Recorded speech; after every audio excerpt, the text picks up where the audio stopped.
Hola, ¿cómo estáis? Hoy vamos a irnos a una película aérea, de esas que cada vez son más difíciles de ver porque requieren muchos medios y mucha. Hoy en día con la parte digital se puede hacer muy bien, pero entonces, de cuando es esta película y es de color, se podía encontrar de cuando en cuando, muy de cuando en cuando, porque era muy difícil de hacer. Hoy vamos a hablar de la película Las Águilas Azules. Comenzamos.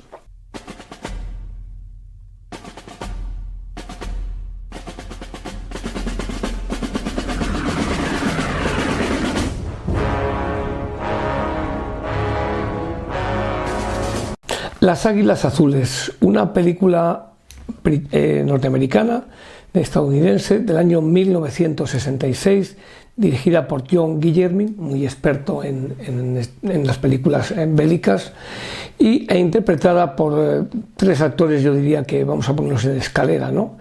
El principal es George Peppard, que ahora hablaremos de él y de las películas que ha hecho, James Mason e Ursula Andress, entre otros. Y está centrada esta película, Las Águilas Azules, en la condecoración, porque el título original de esta película es The Blue Max, que es el Max Azul, sería la traducción literal, que era el nombre de la condecoración más elevada al valor desde el punto de vista aéreo en el ejército alemán o en las Fuerzas Armadas alemanas durante la Primera Guerra Mundial. Es como aquí la máxima condecoración en el tiempo de guerra es la laureada de San Fernando o la cruz laureada. De ahí que cuando se habla de un laureado es porque es la medalla militar de primera clase, o así decirlo, o la cruz al mérito militar de primera clase, o la medalla militar al valor. Bien, pues aquí el título original es The Blue Max, que es precisamente el Max Azul. Es el eje principal de la película, el obtener el Blue Max. ¿Y a través de quién? Pues el protagonista, que he dicho que es el actor George Peppard, interpreta a un teniente, al teniente Bruno Stackel. Nos aparece en la película en esa guerra de trincheras de la Primera Guerra Mundial, y nos aparece un oficial de infantería, que es este hombre que está en las trincheras, embarrado, combatiendo, pues como esos millones de combatientes que increíblemente ningún alto mando, ni alemán ni aliado, fue capaz de evolucionar para concluir esa guerra, que fue una auténtica carnicería. Entonces, este hombre, pues en la primera secuencia vemos que ve contemplar los aviones, los ve contemplar, pasar surcando el cielo, y ahí echa una mirada y ahí nos lo está dejando. Luego aparece una excelente banda sonora que tiene esta película, y luego una serie de imágenes aéreas que están muy bien rodadas y que entonces, en el año 1966, no eran casualidad, eran fruto de muchas horas de trabajo. No existía el departamento digital de animación, ni o recursos digitales como existen hoy en día. Este teniente Stackel es un oficial de origen humilde, un oficial de infantería, y nos aparece el cartel 1916.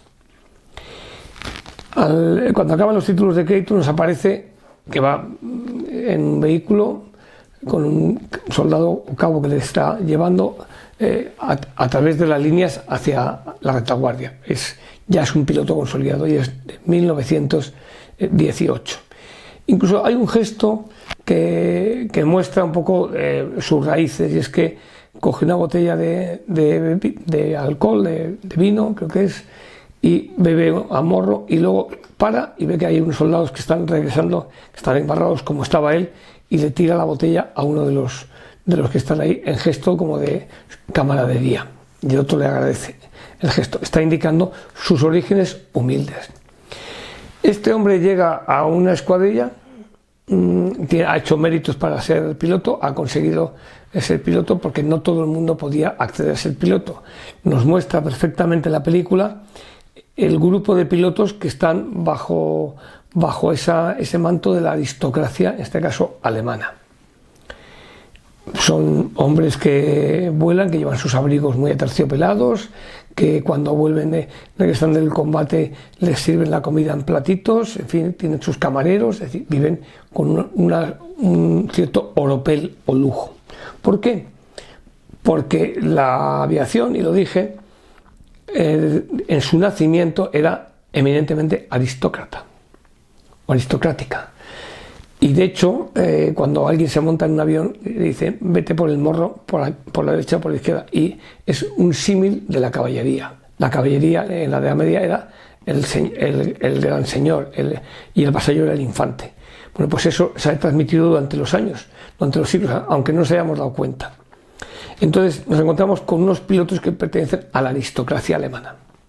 A la aristocracia, que algunos son varones, aparece la imagen de ese varón rojo que era Manfred von Richthofen. El von, ese es un apellido es una parte del apellido alemán que muestra cierto linaje, y de alguna manera me está indicando que este Stackel llega a un mundo en el que no es el suyo. Y él tiene otras maneras suyas de combatir, no cree mucho en esas normas de caballerosidad. Incluso en los primeros años, cuando caía un piloto tanto aliado, en este caso británico, francés como alemán, el ejército contrario le rendía honores. Es decir, había una cierta caballerosidad tanto en tierra como en los cielos.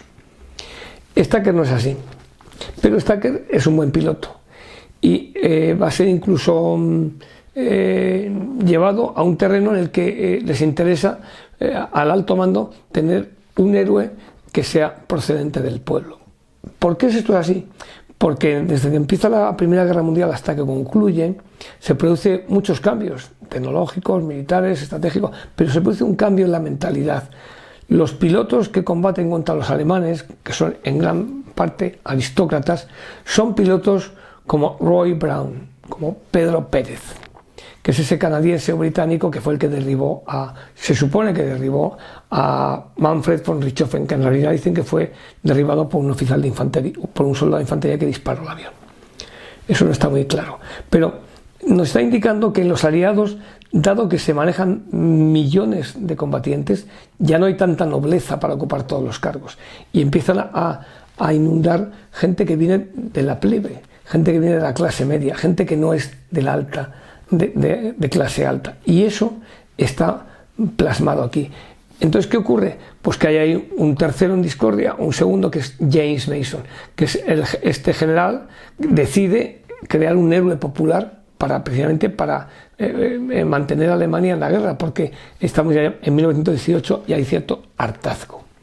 Entonces James Mason interpreta, y muy bien, a ese frío y calculador general que sabe perfectamente que, bueno, pues que es fácil crear un héroe para el pueblo, un héroe que sea del pueblo. Es decir, ha cambiado la concepción de la guerra. Hay que hablar también con la gente de la calle, con la gente del pueblo. Y entonces este teniente Stacker le convierten, a pesar de las victorias que ha tenido, en un héroe popular. Incluso aquí hay un cierto devaneo y aparece Ursula Andress, que es la mujer de este general, que incluso él permite que este teniente tenga amoríos con su mujer, lo cual es un poco, parece extraño, pero bueno, dentro de lo que es su forma de entender el poder. Hasta que llega Stacker en la escuadrilla, y nos cita en la que estuvo von Richthofen, la llamada círculo volante, nos viene a indicar que los héroes pues son varones o son duques, son gente de la aristocracia, pero cuando llega uno que no es así, también tiene premio, y el premio es la mujer del general. Hay una cierta torrida relación de adulterio elevado a la enésima y consentido por el general. ¿Por qué? Porque el general lo que le interesa es el elemento, es esa marioneta que es el teniente, para que, como ha sido el más condecorado, como es un héroe militar, lo convierto en clase alta. Es un héroe del pueblo, pero que lo tengo para mí. Porque al fin y al cabo siempre puede haber un accidente, y eso es algo que tenéis que ver la película. Puede haber un accidente en el cual pues, un oficial o un piloto muera porque un avión no esté tal.